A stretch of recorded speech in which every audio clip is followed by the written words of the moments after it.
True. If you look at all the different, challenges today, especially after COVID, children are in this, children are not even children. I think everybody across the board are in such a state of anxiety and stress. There is a tendency to give up. Now, give up can be anything. It can be turning to maybe vice like alcohol or drugs or whatever, right? Sometimes even suicide.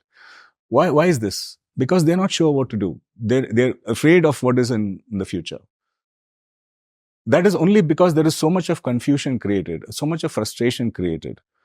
Not everybody will reach a 95% plus in every exam, right? There would be lesser than that. Is this an outcome of availability of too many options? It is the outcome of fear, which is invested. I mean, it is put into them from every angle, whether it is the education system, whether it is a competition, whether it's the parents, whether it is a society, right? That fear and that, that sort of unrealistic expectations should be one of the contributors. I'm not a psychologist, but I know that this should be one of the contributors to what we are in today. Fear of missing out. The fear of missing out, the fear of maybe not meeting expectations, the fear of, what am I going to do with myself? Fear of failing is also. Fear of failing. So all this can sort of translate. So the idea is let's go back to the previous discussion we had. So if I am already sure about, I want to become a singer and I've already started getting mentored, I wouldn't have a fear in my 10th or 12th. Doesn't make a difference because I know where I'm going.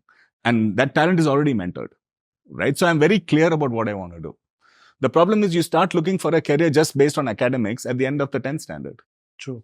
Right? And then from 10th, you go to 11th and you find out that those subjects which you thought you were good at, you're not really good at.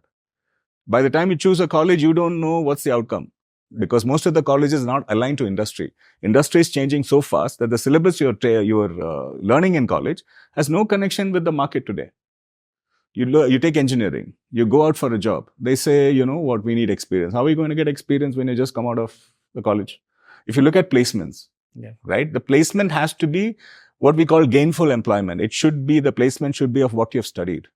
True. A mechanical engineer is today you see all sorts of engineers doing some odd jobs. Why would they invest all this time in engineering if they're going to do an odd job? True. So, it's complete disaligned. And so much of dreams, aspirations, everything not met.